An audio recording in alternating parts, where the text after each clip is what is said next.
어디서 예배하든 예배하는 자를 축복합니다. 그래도 여러분 날씨가 춥지만 그래도 여러분의 얼굴을 보면 얼굴에 눈가에는 생기가 있으시고 그래도 평온한 얼굴의 모습이 그렇게 좋을 수가 없습니다. 사랑합니다. 영상으로 예배하시는 가족들도 사랑합니다.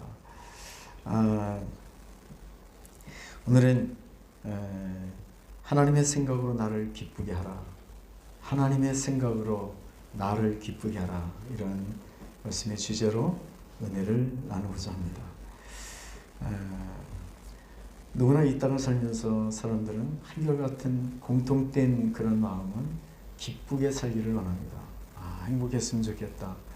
오늘도 행복했으면 좋겠다. 올 한 해도 이렇게 새해가 시작됐는데 아무런 연고 없이 문제 없이 잘 좀 행복하게 지냈으면 좋겠다. 이 말은 여기서 끝나지 않죠. 나는 일평생 참 행복했으면 참 좋겠다. 참 기쁘게 살았으면 좋겠다. 기뻐하자, 기뻐하자. 이게 공통된 이야기죠. 근데 여러분, 기쁨이 사라지면 어떻게 되는지 여러분 알고 계시죠? 내 안에 기쁨이 사라지는 순간 우리에게 찾아오는 것은 우울함이 찾아옵니다. 그래서 현대인들이 우울증이 제일 많다고 하잖아요. 근데 우울증이 많다는 뜻은 뭘까요? 역설적으로 얘기하면 기쁨이, 많은 사람들이 기쁨을 상실했구나, 이렇게 우리가 해석할 수 있을 것입니다. 그래서 기뻐하기 위해서는 정말 중요한 것이 있어요. 기뻐하기를 원하는데 그럼 어떻게 할 때 기뻐할 수 있을까? 기뻐할 수 있는 비결은, 기쁨은 이 생각이 만든다는 거예요. 내 생각이 기쁨을 만들어내면 내 삶과 모든 자리가 기뻐할 수 있어요. 근데 내 생각이 기뻐하지 않으면 우리 모든 것들이 기뻐할 수 없다는 거죠. 이 생각. 그래서 생각은 우리의 모든 사고를 지배하고, 그리고 모든 세상을 볼 때 그것을 해석하는 기본 어떤 단위가 되는 거예요. 근본이 되는 거예요. 그래서 내가 어떤 생각을 가지고 있느냐. 여러분, 기쁨의 생각이 없으면 뭐든지 여러분 세상을 볼 때 부정적이고 비판적인 시각을 가지고 그런 안경을 쓰고 여러분 세상을 보십시오. 다 비판적이고 불만족스럽고 만족함이 없어요. 그런데 기쁨의 시각을 가지고 세상을 보면 모든 것이 그렇게 기쁠 수가 없어요. 좀 부족하고 연약해도 그래도 감사하지, 그래도 행복하지. 이게 여러분 생각이 얼마나 중요한지를 우리에게 보여주고 있는 일예입니다. 그래서 여러분, 인간에게는 두 종류의 사람이 있는 거예요. 삶을 살면서 로마서 8장 5절 6절에 보면은 성경은 이렇게 기록되어 있습니다. 육신을 따르는 자는 육신의 일을, 영을 따르는 자는 영의 일을 하나니 육신의 생각은 사망이요 영의 생각은 평안이니라. 여러분, 여기는 두 가지가 있잖아요. 자, 어떤 생각이냐면, 어떤 두 가지냐면, 첫 번째로 사람은 육신의 일을 따르는 육신의 생각을 가지고 육신이 지배하는 사람이에요. 또 한 사람은 영의 지배를 받고 영의 생각을 가지고 삶을 사는 사람인 거예요. 육신의 사람과 영의 사람. 여러분, 두 사람이 사는 시작점이 같을 수 있지 모르지만 여러분, 관점의 차이가 다른 첫 시작은 전혀 다른 결과를 가져온다는 사실입니다. 먼저 여러분, 육체의 생각을 하는 사람, 육신의 생각을 하는 사람들은 여러분 시작은 내가 육신의 생각으로 지금 이거 불편하니까 이렇게 할까? 이렇게 하면 좋겠지? 일시적으로는 만족감을 줄 수 있고요. 순간적인 행복은 얻을 수 있어요. 또 여러분, 내 마음대로 내 입맛에 맞게 삶을 살다 보니까, 그러니까 첫 출발점부터 굉장히 또 즐거울 수 있어요. 그런데 안타까운 것은 여러분, 인생은 장거리 레이스이듯이, 마라톤이듯이 계속 자기 입맛에 맞춰서 일시적이 보이는 현상대로 산 사람들의 결과는 결국 인간은 한계를 가지고 있기 때문에, 그리고 부족하기 때문에 결국 자기의 뜻대로 자기의 생각대로 사는 사람들의 결과는 불만족스러움과 스트레스와 고통과 아픔이 더 많다는 거예요. 좌절감이 많고요. 왜 이렇게 내 인생은 어려웠지? 왜 이렇게 힘들었지?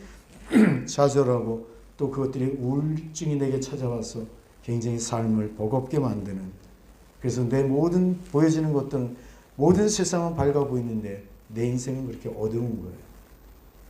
누군가가 그런 말 하는 것 같아요. 어둠의 자식. 맞습니다, 여러분. 우리가 이 육신의 생각을 하게 되면 어둠이 나를 지배하게 된다는 사실인 거예요. 그러나 여러분 영적인 생각을 하게 되면, 성령의 생각을 갖게 되면, 여러분 성령의 생각에 나를 맞추려고 하다 보니까 내 자아와 내 의지대로 되는 게 아니에요. 그래서 중요한 거는 성령에 맞추기 위해서 첫 번째로 내 자아가 깨트려져야 돼요. 나를 부셔야 돼요. 나의 욕심과 그래 나의 욕망과 또 내가 추구하는 목적과 방향들을 다 일시 정제시키고 내려놓아야 되는 거예요. 그리고 이 영의 생각, 하나님의 생각에 맞춰야 되는 거예요. 그러니까 일시적으로는 시작부터 힘들고 어렵고 나를 번거롭게 만들고 지치게 만들고 모든 것이 나를 지루하게 만들 수 있어요. 그러나 그렇게 모든 것을 내려놓고 하나님의 생각으로 살다 보면 어느덧 무련뜻 보면, 뒤돌아보면 왜 이렇게 내 인생이 아름다웠지? 왜 이렇게 잘 된 거야? 그리고 내 인생의 앞길은 왜 이렇게 소망이 넘치지? 희망과 그리고 정말 되어질 인생, 형통의 인생들이 우리에게 보여진다는 사실입니다. 그래서 여러분 육신의 생각과 영의 생각은 전혀 다른 결과를 낳는다는 거예요. 여러분 보십시오. 삼손을 보면은 태어날 때부터 나시린으로 대단한 그런 그 능력을 갖고 태어났어요. 근데 그가 자기의 소명을 잃어버리고 사명을 잃어버리고 육신의 생각, 육신의 정욕을 채우기 위한 생각으로 그가 모든 것을 초점을 맞추고 도배되어지는 순간 그의 인생은 불행해지기 시작한 것입니다. 하나님으로부터 멀어지는 것뿐만 아니라 그의 인생은 일시적으로는 만족감이 있는 것 같은데 결론적으로는 비참한 최후를 맞이하게 되었다는 사실에 자기의 그 능력 있고 하나님께 주신 위대한 그 사역도 제대로 사용하지 못하고 그냥 허비해버리고만 이 삼손의 모습. 여러분 이런 사람들이 예수 믿는 사람 중에 너무 많아요. 많은 하나님의 능력과 자기에게 달란트를 주셨는데 그것 다 잃어버리고 세상적 관점과 논리만 가지고 비판하고 아끼고 이러다 보면 아무것도 못하고 일생을 비참하게 마치는 사람들의 모습을 봅니다. 여러분 육신의 생각은 결론은 결국 고통이요 아픔이요 후회라는 사실인 거예요. 여러분 가룟 유다를 보십시오. 가룟 유다는 정말 예수님을 따랐던 제자였지만 그는 지극히 현실주의자였어요. 자기의 만족, 자기의 출세, 자기의 유익, 현실에 입각한 인본주의적 신앙생활을 한 사람이 가룟 유다죠. 그래서 자기의 뜻에 맞지 않았더니 그는 아주 그냥 아낌없이 그야말로 아주 뒤도 돌아보지 않고 그는 예수님을 팔아버리는 용기를 냈잖아요. 그의 결과는 어떻게 되었습니까? 정말 불행한 자기의 일생을 생명을 스스로 끊는 불행을 저지르게 됩니다. 그래서 성경은 이렇게 기록되어 있어요. 차라리 태어나지 않았으면 좋았을 텐데 얼마나 불행한 인생입니까?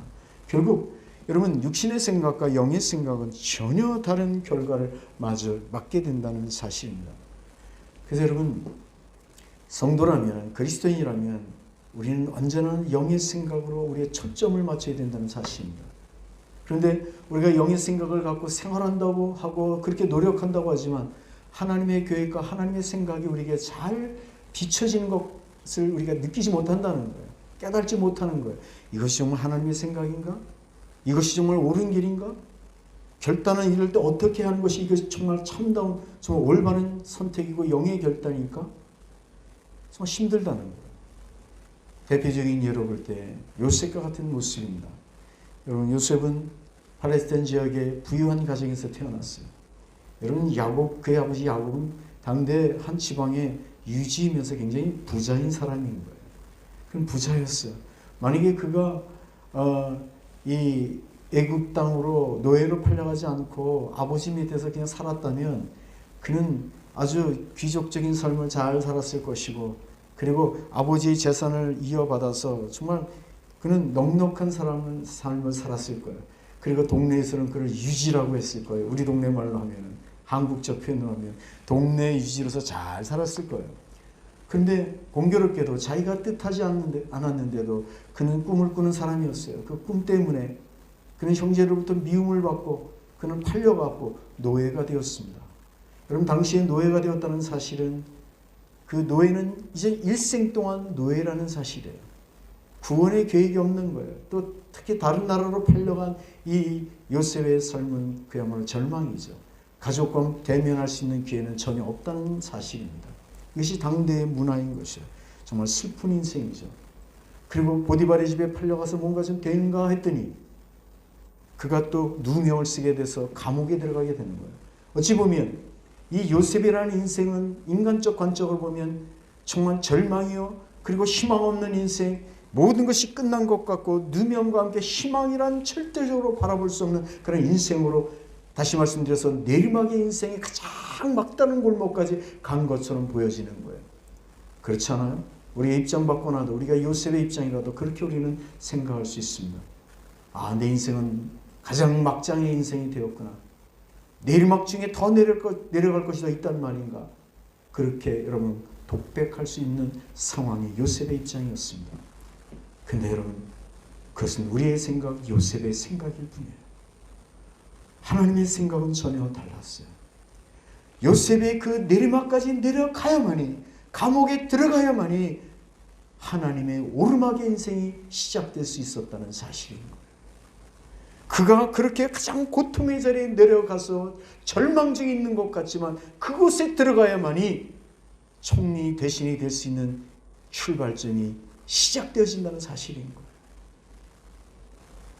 여러분, 인간적 관점과 하나님의 관점으로 요셉의 인생을 대비시켜 보면 전혀 다른 거예요. 하나님의 생각과 인간의 생각은 전혀 다른 것입니다. 그 깊이와 넓이도 헤아릴 수 없는 것입니다. 측량할 수 없는 것입니다. 여러분, 그러나 내리막 인생에서 하나님은 이제 하나님의 일을 시작하시는 거예요. 그리고 하나님은 요셉에게 함께 하시며, 요셉이 정상적인 인생의 코스를 살아가면 그는 국무총리가 될 수 없기 때문에 그를 내려놓을 때까지 내려놓고 노예의 자리까지 가장 낮추시고 그 다음부터 하나님은 일하시기 시작하셨습니다. 이것이 하나님의 방법이며 하나님의 생각이셨으며 하나님의 계획이셨습니다. 사랑하는 성도 여러분, 여러분의 지금 환경은 어떠십니까? 그 환경 속에 여러분 지금 하나님 앞에 뭐라고 지금 여러분 기도하고 계십니까? 뭐라고 하나님 앞에 소리치고 계십니까? 육신의 생각을 말하고 계십니까? 아니면 영의 생각으로 들어가고 계십니까? 이것은 너무나도 중요하기 때문에 그런 것입니다. 여러분, 그래서 행복은 선택하는 거예요. 기쁨도 선택하는 거예요. 여러분, 내가 우울함을 선택하면은 우울한 시각에서 세상은 모든 것이 우울하게 보여요. 아무리 값진 것이 있어도 저게 뭐야 하면은 아무것도 아닌 거예요. 하찮아지는 거예요. 그런 작은 것이라 할지라도 이것이 참 소중하네, 대단한 것이네, 이것은 내 인생이 참 귀중한 것이네, 이렇게 생각하면 그것이 정말 귀중하게 바뀌는 거예요. 생각은 이렇게 중요한 거예요. 그래서 행복은 선택인 거예요. 근데 그 선택이 자구적인 내 인간의 가치를 가진 선택이 아니라 하나님이 내게 주신 생각을 덧입어서 그것으로 세상을 보고 세상의 방법의 모든 것들을 우리가 정리하고 논하고 선택되어질 때, 그때 우리의 인생은 오르막의 인생, 요셉처럼 되어진 인생, 멋진 인생, 승리의 인생이 될 줄로 믿습니다. 그래서 여러분, 아침에 일어나면 왜 이렇게 날씨가 추워? 이것만이 아니라 그럴 수도 있어요. 인간이기 때문에. 그러나 추운 날씨에서도 이 추운 날씨지만 오늘 내가 행복하게 하루를 시작하게 됐네. 날씨가 추우면 농사가 잘 된다는데 뭐 이런 생각도 있잖아요. 그래서 우리 생각을 기쁨의 생각, 행복한 생각, 가능성의 생각으로 우리가 바꾸면 하나님은 여러분 그 생각을 읽으시고 그 생각을 축복하시는 거예요. 믿으십니까 여러분? 이 하나님 일하시는 방법은 그의 생각을 읽고 그 생각대로 축복하시는 거예요. 여러분, 아픈 사람이 있을 때 예수님께서 어떻게 여러분 그를 치유하십니까? 예? 안진뱅이가 있으면 안진뱅이야 일어나거라, 그렇게 예수님은 절대 치유하지 않으셨어요. 안진뱅이의 믿음을 보시고 내가 날 수 있다는 믿음의 확신을 가지면 내 믿음대로 될지어다. 중풍병자를 보고도 내 믿음대로 될지어다. 내 믿음이 너를 구원하였느니라. 각색 질병 걸린 자다 할지라도 믿음을 보시고 믿음을 축복하시는 거예요. 암병이 걸렸다 할지라도 하나님께서는 그 믿음의 확신을 가지면 그 믿음의 생각을 축복하시고 그를 건강케 하실 줄로 믿습니다. 사랑하는 성도 여러분, 그래서 우리는 믿는 사람은 세상적 윤리와 가치관을 갖고 생활하는 게 아니에요. 도덕적 가치관은 또 세상이 주는 어떤 인간의 한계성을 갖고 생각하는 것이 아니라는 사실을 기억하셨으면 좋겠습니다. 여러분, 잠언서를 읽어보면 잠언의 핵심은 뭔지 아세요? 지혜서라고 얘기하면서 지혜와 지식에 관한 얘기로 가득 차 있잖아요. 근데 성경의 잠언서의 핵심 중에 핵심이 뭔지 아세요? 지혜의 근본은 하나님을 경외하는 것이라고 말하고 있어요. 우리가 행복해질 수 있는 비결, 세상을 아름답게 살 수 있고 헤쳐나갈 수 있는 지식과 지혜를 얻을 수 있는 비결, 하나님을 경외하는 것이라고 했습니다. 그렇다면 우리가 정말 이 세상을 이렇게 코로나로부터 어렵고 또 삶의 자리가 어렵고 내게 주어진 여건과 환경이 어렵다 할지라도 그것을 보는 것이 아니라 살아계신 하나님, 여호와를 경외하는 그 말씀을 붙잡는 내게 하나님께서는 하나님의 생각은 내 생각과 다르고 하나님의 넓이와 깊이와 높이는 내가 도저히 측량할 수 없는 그 하나님이시기에 그 하나님께서 천지를 창조하신 그 하나님께서 내게 넉넉하게 하실 줄로 나는 믿습니다라는 그 믿음을 가지고 주님을 바라보는 순간 주님은 내 길을 형통케 인도해 주실 줄로 믿습니다. 얼마나 감사하냐. 그러면 여러분, 하나님의 형상을 닮은 우리는 어떻게 이 세상을 살아야 될까요? 여러분, 정말 기뻐하기를 원하시잖아요. 우리의 인생이 늘 기뻐하기를 원하잖아요. 행복하기를 원하시잖아요. 그러면 우리는 어떻게 할 때 기뻐할 수 있고 어떻게 할 때 행복할 수 있을까요? 성경은 우리에게 이렇게 답하고 있습니다. 여러분, 6절 말씀 같이 한번 읽어보겠어요. 6절 시작. 너희는 여호와를 만날 만할 때 찾으라. 가까이 계실 때 그를 부르라. 여러분, 우리가 정말 기뻐할 수 있는 비결이 뭔지 아십니까? 그것은 6절 말씀처럼 만날 만할 때 하나님을 만나라는 거예요. 우리에게 능력 주시고 우리에게 좋은 것 주시고 우리에게 약속해 주신 넉넉히 하실 그 주님을 찾으라는 거예요. 첫 번째로 찾으라는 거예요. 찾고 가까이 계실 때 그를 부르라는 거예요. 그를 부르라는 말이 누구예요? 여호와를 부르라는 말이에요. 하나님의 이름을 부르라는 거예요. 여러분, 하나님의 이름을 누가 부르죠? 아무나 하나님 이름 부르나요? 믿음이 없는 사람이 하나님 살려주세요 그러나요? 물론 이런 보편적으로 그럴 수는 있죠. 그런 의미가 아니라 정말 신앙을 가지자, 믿음을 가졌다면 어떤 어려운 환경과 역경이 있을 때 하나님 이름을 찾지 않을까요? 누가 하나님 이름을 찾는다고요? 하나님을 신뢰하고 그 뜻대로 하는 일을 즐겨하며 그의 말씀을 확신하는 자는 하나님을 찾을 것입니다. 그래서 성경은 우리에게 이렇게 얘기합니다. 네가 정말 인생이 기뻐하기를 원한다면, 내 인생이 행복해지기를 원한다면 나를 찾으라는 거예요. 하나님을 찾으라는 말은 하나님의 이름을 부르라는 말이에요. 하나님의 이름을 부르고 그리고 하나님의 이름을 찾고 부르고, 그 다음에 여러분, 우리가 오늘 성경 말씀 읽지 않았지만 55장 3절 말씀에 보면은 너희는 귀를 기울이고 내게 나와 들으라 라는 말씀이 있어요. 하나님의 말씀을 들으라.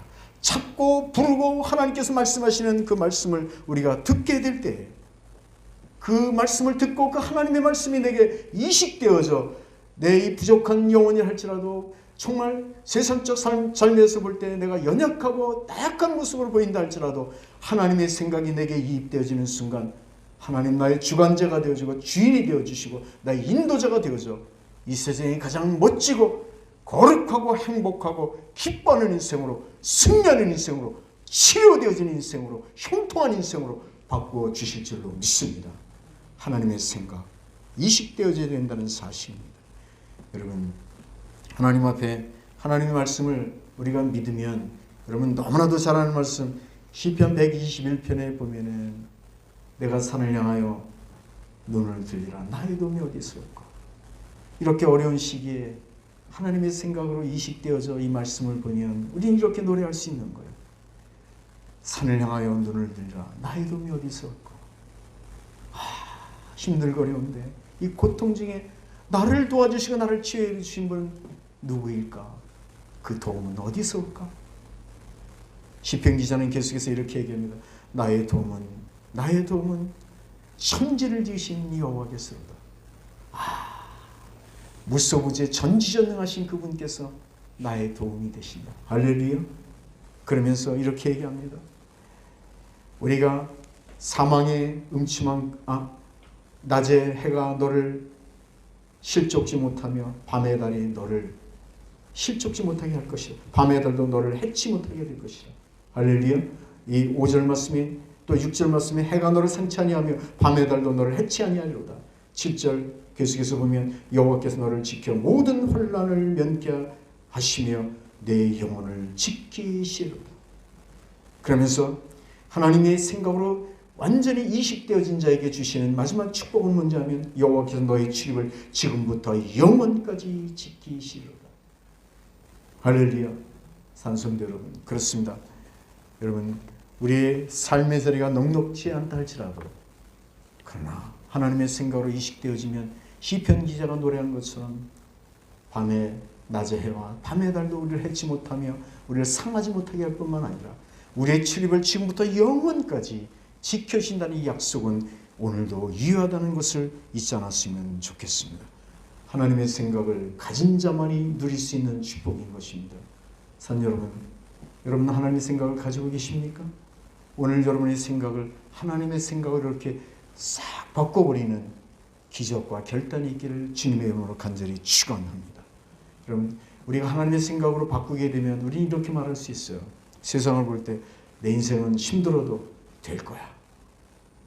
이 사업의 문제 얽혀있지만 열려질 줄로 믿습니다.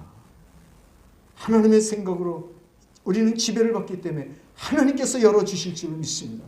자녀의 길이 아무리 답답하게 보여도 하나님 나의 자녀의 길을 열어주실 줄로 믿습니다.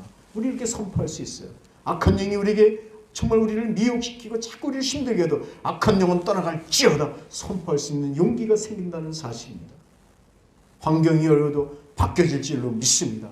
우리는 이렇게 담대하게 선포하는 믿음이 된다는 사실입니다.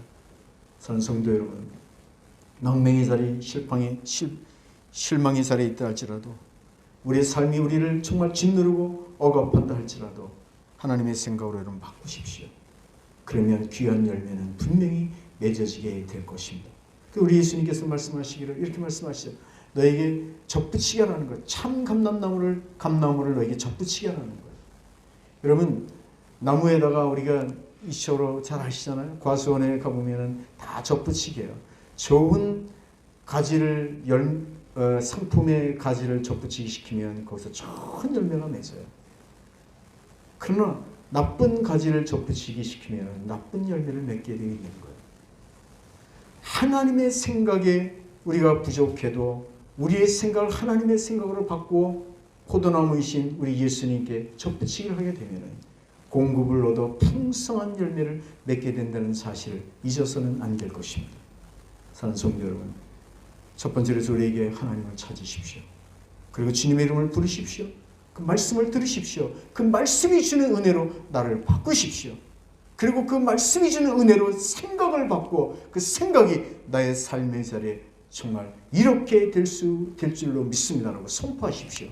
선포한 대로 우리가 나가면 올 한 해도 우리의 삶의 평생의 자리가 정말 멋진 열매 맺고 행복하고 기뻐하는 인생으로 바뀌어지게 될 줄로 믿습니다.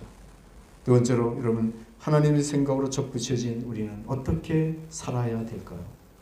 여러분, 설교는 그냥 하나님의 지식으로 참 좋아서 은혜였습니다라고 끝난다면 그건 반쪽의 설교인 것입니다.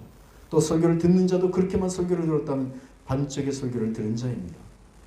말씀은 여러분의 삶에 적용되어질 때 온전해지는 거예요. 그러면 우리는 어떻게 이렇게 하나님의 생각으로 접붙여져 열매 맺는 인생, 되어지는 인생, 오늘 말씀의 제목처럼 기뻐하는 인생, 행복한 인생으로 우리는 삶의 자리를 그렇게 바꾸어 살 수 있을까요? 우리는 그렇게 살기 위해서는 말씀을, 하나님의 생각을 이제 우리 삶의 자리에 적용해야 된다는 사실입니다. 그럼 적용해서 어떻게 살아야 될까요?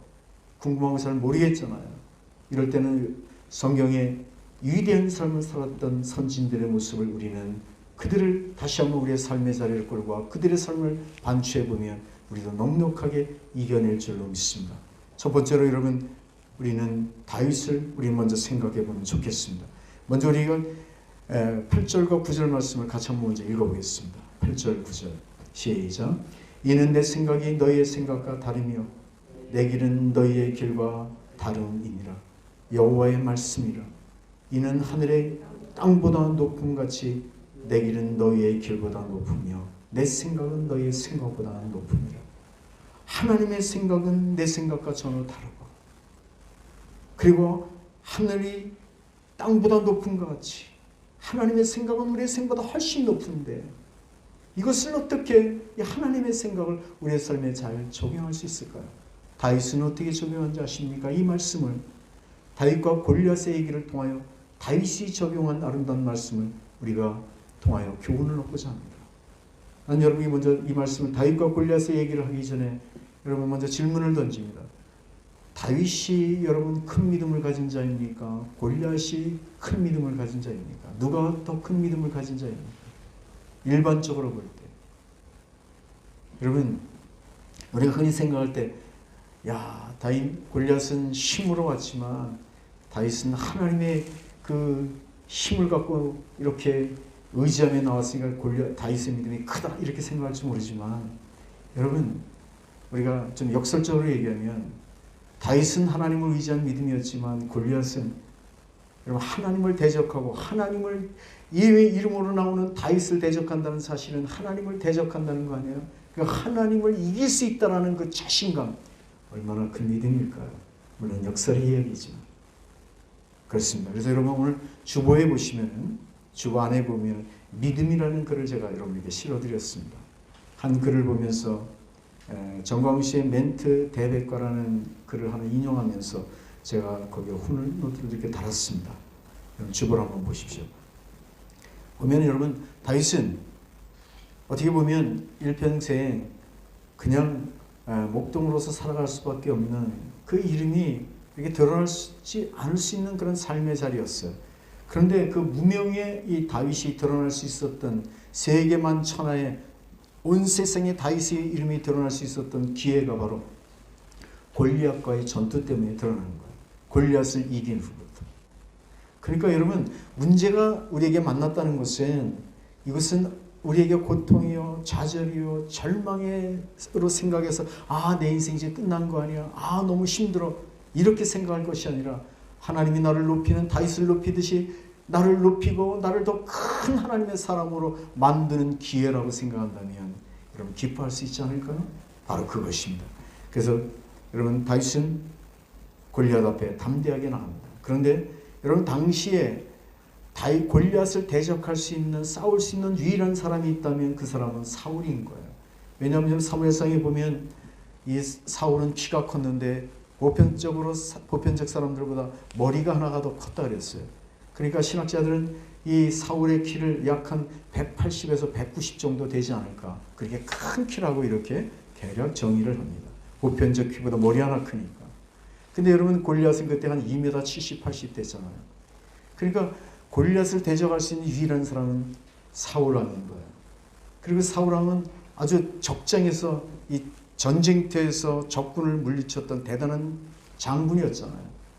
그에게는 힘도 있었잖아요. 그리고 그때 모든 사람들이 칼의 무기를 갖지 않았던 그런 시대였는데, 이때 사울왕만이 철로 된 칼을 가졌던 유일한 사람 아니에요? 그럼 누가 싸워야 되는 거예요? 골리앗과 싸울 사람은. 그러면 사울왕이 아니에요? 근데 누가 싸웠어요? 다윗이 싸웠어요. 그럼 다윗이 무엇을 그렇게 싸우게 했을까? 모든 사람이, 사울이 싸우지 못하는 이유는 모든 조건을 갖췄어도 골리앗을 봤던 거예요. 하나님을 본 것이 아니라 환경적 요소로 눈앞에 보이는 이 골리앗이 너무 대단해 보이는 거예요. 외형적 모습을 본 이 사울은 거기서 절망한 거예요. 그러나 골리앗을 첫 번째로 쳐다본 이 다윗은 자기의 모습은 천하고 나약하고 한 소년에 지나지 않고 목동에 지나지 않으며 하찮아 보일 수 있지만, 그러나 그는 강하고, 외형적으로 볼 때 강하고 위대해 보이지만 내 안에 계신 하나님은 더 크게 본 거예요. 그래서 너는 칼과 창으로 내게 오지만 내가 만군의 여호와 이름으로 가노라. 하나님의 이름으로 간다면 나는 승리할 수 있어라는 하나님의 생각을 이입시킨 다윗. 바로 이것입니다. 사랑하는 여러분, 하나님의 생각으로 접붙여졌던 이 다윗. 여러분 하나님의 생각으로 이식되었다는 말은 여러분 하나님이 주시는 생각으로 내가 모든 것을 생각하고 판단하고 적용한다는 말씀인 것입니다. 그래서 다윗은 골리앗을 크게 본 것이 아니라 하나님을 크게 보았기 때문에 담대할 수 있었고, 여러분 우스갯소리는 뭐예요? 다른 사람들은 저렇게 크니 나는 질 거야 그랬는데 다윗은 뭐라고 얘기하는 거예요? 저렇게 크니 아무렇게나 물맷돌을 던져도 관역이 저렇게 크니 맞을 수밖에 없겠네. 그래서 승리할 수 있는 거예요. 우리의 주어진 현실 속에서 우리의 생각을 하나님의 생각으로 바꾸십시오. 그리고 하나님이 하시면 능치 못함이 없습니다. 될 줄로 믿습니다. 담대하게 나가시기를 주님의 이름으로 축원합니다. 여러분 아브라함을 보십시오. 아브라함이 100세가 다 되었는데 자식이 없었어요. 이제는 포기했어요. 하나님의 약속도 다 잊어버렸어요. 그렇게 25년이라는 거의 25년의 세월을 기다리는데도 하나님은 약속한 자식을 주지 않았어요.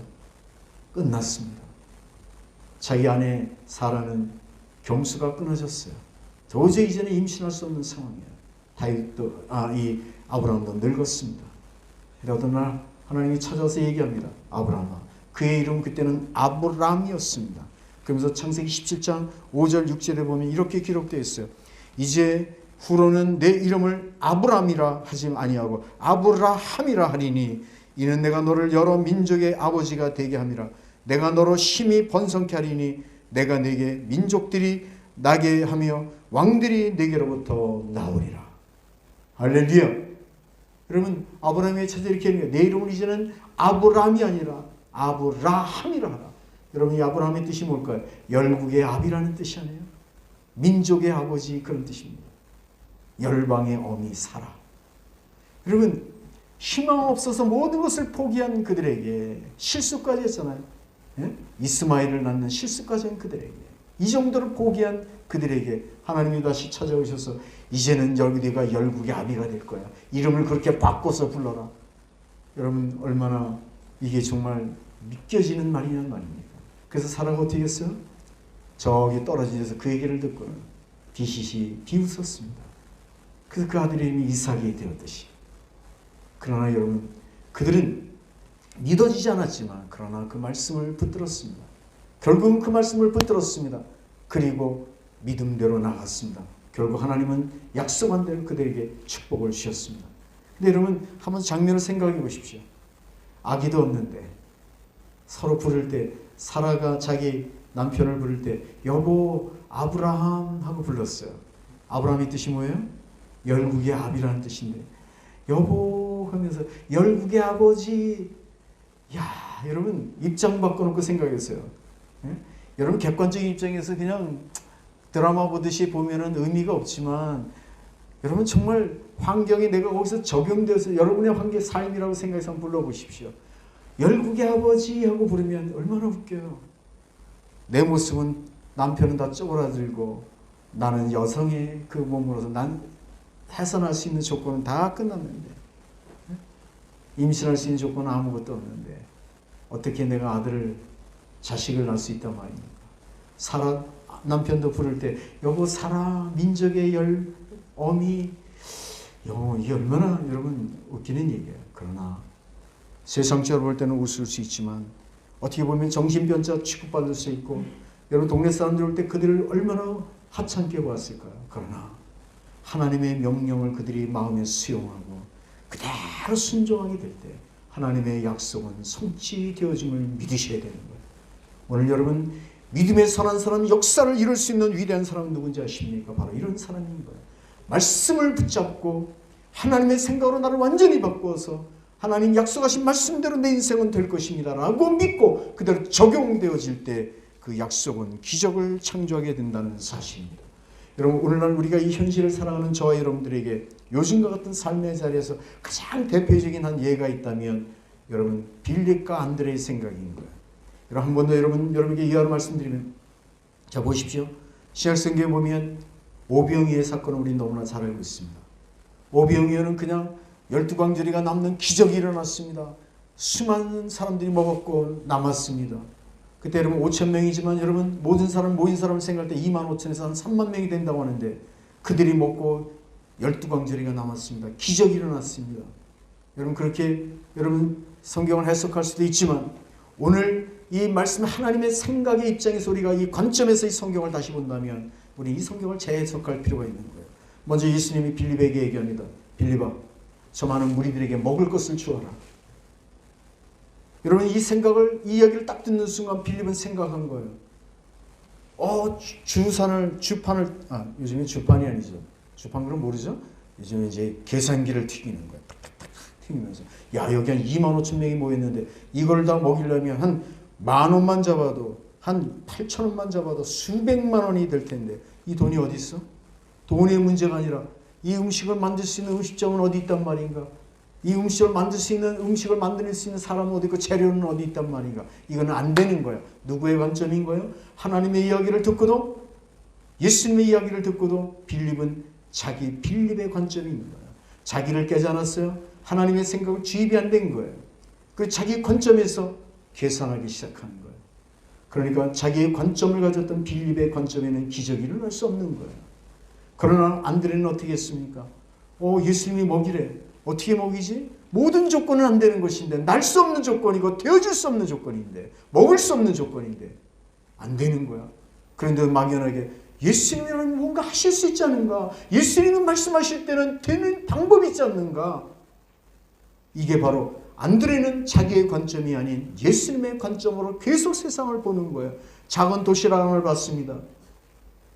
인간의 관점에서는 작은 도시락 하나에 지나지 않을 줄 모르지만, 안드레가 도시락을 보는 순간 예수님의 관점에서 보니까 저것이 예수님의 손에 들려지면 어떤 일이 벌어질 수 있지 않을까? 막연함이지만 예수님의 관점으로 도시락을 보며 그 도시락을 예수님의 손에 던져드렸습니다. 예수님의 축제하심이 먹고도 남는 기적이 일어났습니다. 빌립의 관점과 예수님의 관점은 전혀 다른 거예요. 생각은 이렇게 귀중한 거예요. 하나님의 생각이 이입된 자와 하나님의 생각이 이입되지 않는 자는 이렇게 하늘과 땅의 차이가 있다는 사실을. 그래서 오늘 성경은 다시 얘기하는 거예요. 내 생각과 너희의 생각은 전혀 다른 것이다. 너의 깊이와 나의 깊이는 전혀 다른 거야. 너의 넓이와 나의 넓이는 전혀 다른 거야. 너하고 나하고는 도저히 견줄 수 없는 거야. 너의 세상적 인간적 관점은 거기까지이지만 나의 관점은 세상을 창조한 관점인 거야. 오늘도 하나님은 동일하게 우리에게 이렇게 말씀하고 계시다는 사실을 잊어서는 안 된다는 사실이에요. 여러분의 생각은 어떤 생각을 가지고 계십니까? 예수님을 믿는다면서 여러분을 지배하고 있는 여러분의 생각의 관점은 무엇입니까? 사는 성도 여러분, 내려놓으십시오. 하나님을 찾으십시오. 다시 하나님을 붙잡으십시오. 하나님을 만나십시오. 그리고 말씀하시는 음성을 들으십시오. 그리고 들려진 그 말씀이 지식으로 끝나는 것이 아니라 당신의 인생에 적용해 보십시오. 내 생각을 내려놓고 내 자아를 내려놓고 하나님이 하시면 될 것입니다. 올 한 해도 지금 시작과 모든 조건은 불합리하고 힘들고 어렵고 난관에 부딪혀 있지만 주님과 함께 출발하는 이 세상은 열려지고 형통하게 될 것입니다. 선포하십시오. 하나님의 생각으로 선포해 보십시오. 하나님은 열매를 아름답게 주실 줄로 믿습니다. 그 성경의 결론은 그것인 것입니다. 11절을 여러분 같이 한번 보겠습니다. 오늘 본 말씀 11절 같이 한번 볼까요? 시작. 내 입에서 나가는 말도 이와 같이 헛되이 내게로 돌아오지 아니하고 나의 기뻐하는 뜻을 이루며 내가 보낸 일에 형통함이로다. 하나님께서 함께 하시고 그 말씀하신 것이 내게 임하기만 하면 하나님의 생각으로 내가 완전히 이식되어지고 내가 하나님의 생각으로 나를 완전히 바꾸게 되어지면 그러면 나는 내 인생은 기뻐하는 인생이 될 것이라는 약속을 붙잡으시기를 축원합니다. 우려하지 마십시오. 안 되는 일을 보지 마십시오. 하나님께서 하실 되어지를 보십시오. 하나님 오늘도 약속하셨습니다. 기뻐하는 인생을 내게 줄 것이다. 그리고 형통한 인생으로 너를 열어줄 것이다. 그래서 12절에도 계속해서 이러고 있잖아요. 너희는 기쁨으로 나가며 그러니까 하나님의 생각으로 이식되어져 하나님이 하신 일을 경험하며 하나님이 주신 충만한 은혜를 얻고 승리를 얻으면 우리의 인생은 기쁨의 인생으로 나갈 수 있다는 사실입니다. 그래서 기쁨으로 나가며 편안히 인도함을 받을 것이요 산들과 언덕들이 너희 앞에서 노래를 바라고 들의 모든 나무가 손뼉을 칠 것이라. 이 말씀은 한마디로 요약하면 뭔지 아십니까? 한마디로 요약하면 춤추고 노래하는 위대한 인생이 열려질 것이다. 기뻐하며 즐거워하며 행복한 인생이 열려지게 될 것이다. 약속의 말씀을 믿으시기를 축원합니다. 제일 중요한 건 여러분 모든 것을 다 잊어먹어도 오늘 하나를 기억하십시오. 하나님 안으로 들어오십시오. 그리고 하나님의 창조하신 하나님을 여러분 붙드십시오. 그 말씀을 여러분의 생각 속에 이입시키십시오. 그리고 그 말씀을 삶에 적용하십시오. 그대로 될 줄로 믿습니다. 그리고 선포하십시오. 그 말씀은 힘이 있고 능력이 있어서 기적을 창조하는 여러분 인생의 승리를, 기쁨을 만들어주고 형통의 길을 열어주는 놀라운 기적을 올 한 해에도 여러분의 인생에도 주시게 될 것입니다. 이렇게 승리하는 우리 가족 되기를 주의 이름으로 축원합니다. 기도합시다. 좋으신 아버지 하나님, 은혜를 감사합니다. 그렇습니다. 우리가 늘 삶을 살면서 우울하며 불안하고 절망 중에 있고 상처를 가슴에 안고 내 인생은 왜 이러냐고 우리는 불평하고 있는 것은 아니죠. 오늘 말씀처럼 주 안에 우리의 생각을 예수님의 생각, 하나님의 생각으로 이입시키고 그리고 주님과 함께 동행하면 주님께서는 우리의 인생길에 기쁨을 통한 형통의 길을 열어주신다 약속해 주셨사오니 오늘 주신 말씀 마음에 새겨 우리의 삶에 적용하여 그대로 이루어지는 기적을 창조하는 믿음의 선한 종들 되게 하여 주시옵소서. 열매 맺는 그러한 한 해 되게 하여 주시옵소서. 축복하며 예수 그리스도의 이름으로 기도합니다. 아멘.